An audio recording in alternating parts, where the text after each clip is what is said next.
এবার ঢাকা বিশ্ববিদ্যালয়ের অধ্যাপক ও অন্তর্বর্তী সরকারের আইন উপদেষ্টা আসিফ নজরুলকে র এর এজেন্ট বলায় প্রতিক্রিয়ায় মুখ খুলেছেন যুব ও ক্রীড়া উপদেষ্টা আসিফ মাহমুদ সজীব ভুঁইয়া। অন্তর্বর্তী সরকার গঠনের পর থেকেই নানা ইস্যুতে খবরের শিরোনাম হয়েছেন আসিফ নজরুল।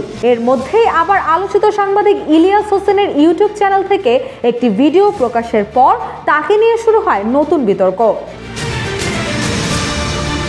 মঙ্গলবার হানি ট্র্যাপে ফেসেছেন আসিফ নজরুল এই শিরোনামে একটি প্রতিবেদন প্রকাশ করেন ইলিয়াস হোসেন, যেখানে সাংবাদিক ইলিয়াসের দাবি আইন উপদেষ্টা ভারতীয় গোয়েন্দা সংস্থা র এর একজন এজেন্ট। আর এই ভিডিও প্রকাশের পর থেকেই আসিফ নজরুলকে নিয়ে সামাজিক যোগাযোগ মাধ্যমে বইছে সমালোচনার ঝড়।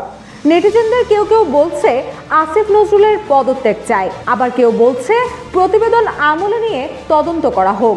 এমত অবস্থায় আসিফ নজরুলের পাশে দাঁড়ালেন ক্রীড়া উপদেষ্টা আসিফ মাহমুদ। বুধবার রাত 11:30টার দিকে নিজ ভেরিফাইড ফেসবুক আইডি থেকে একটি পোস্ট করেন আসিফ মাহমুদ। মুরতাজে অর্ডার করে জিতে নিন গাড়ি, বাইক, আইফোন সহ কোটি টাকার পুরস্কার। অর্ডার করতে ভিজিট করুন murtaj.com। পোস্টে তিনি লেখেন, যাকে র এর এজেন্ট বলছেন 2019 সাল থেকে আগ্রাসন বিরোধী লড়াইয়ে সুশীল সমাজ কিংবা শিক্ষকদের মধ্যে তাকেই সবচেয়ে বেশি পাশে পেয়েছি আমরা। আসিফ মাহমুদ লেখেন, এনআরসি, সিএএ বিরোধী আন্দোলন, আবরার ফাহাদ হত্যার প্রতিবাদে আন্দোলন, আগ্রাসন বিরোধী কর্মসূচি থেকে যখন জেলে গেলাম সব সময় আসিফ স্যার আমাদের পাশে দাঁড়িয়েছেন। আমরা ক্যাম্পাসের 15-20টা ছেলে মেয়ে আর আসিফ নজরুল স্যার।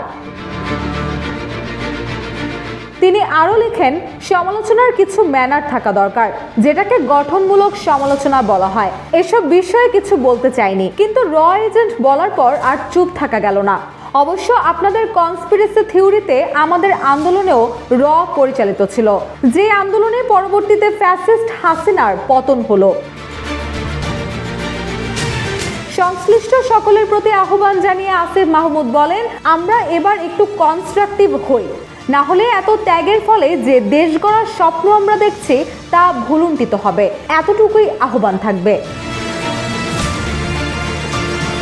এর আগে গেল 29 নভেম্বর এবং 10 ডিসেম্বর যুক্তরাষ্ট্র প্রবাসী বাংলাদেশি সাংবাদিক ইলিয়াস হোসেন তার ইউটিউব চ্যানেলে যথাক্রমে পুলিশ আনসারের সমন্বয়ে গঠিত বাহিনী নিয়ে সশস্ত্র গেরিলা আক্রমণের পরিকল্পনা এবং হানি ট্র্যাপে ফেসেছেন আসিফ নজরুল শিরোনামে দুটি ভিডিও প্রচার করেন।